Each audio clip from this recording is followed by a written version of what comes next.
চীন থেকে বিশেষজ্ঞ দল ঢাকায়। খালেদা জিয়ার চিকিৎসায় যুক্ত চীনা ডাক্তাররা। অবস্থা কি ভেন্টিলেশন লেভেল?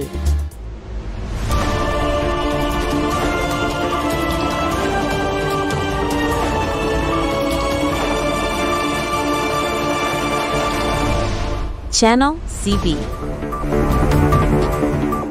আপনাদের সবাইকে স্বাগতম আমাদের আজকের বিশেষ সংবাদ পরিবেশনায়। বিএনপি চেয়ারপারসন খালেদা জিয়ার চিকিৎসা নিয়ে এই মুহূর্তে সবথেকে বড় খবর। তার অত্যন্ত সংকটজনক অবস্থায় পাশে দাঁড়াতে ঢাকায় পৌঁছেছে চীনের বিশেষজ্ঞ চিকিৎসকদের একটি দল।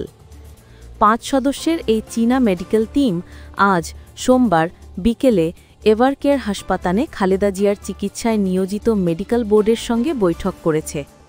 এই তথ্য নিশ্চিত করেছেন বোর্ডের প্রধান ও হৃদরোগ বিশেষজ্ঞ ডাক্তার শাহাবুদ্দিন তালুকদার।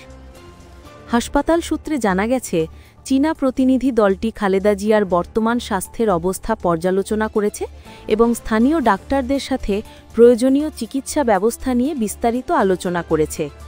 আগামীকাল মঙ্গলবার বিশেষজ্ঞ দলের মূল দলটি ঢাকায় পৌঁছানোর কথা রয়েছে। খালেদা জিয়ার শারীরিক অবস্থা যে অত্যন্ত গুরুতর তা আজ একাধিকবার নিশ্চিত করেছেন বিএনপি নেতারা।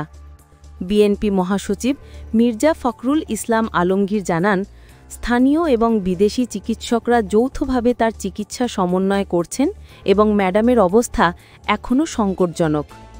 অন্যদিকে আরও গভীর উদ্বেগের কথা শোনালেন বিএনপির vice chairman advocate Ahmed Azam Khan.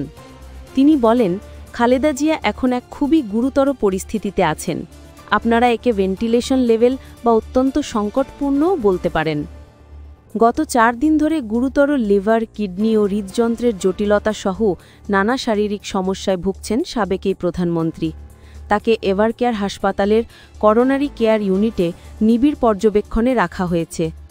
সর্বশেষ খবর জানতে চোখ রাখুন আমাদের চ্যানেলে। Subscribe now for daily news and updates.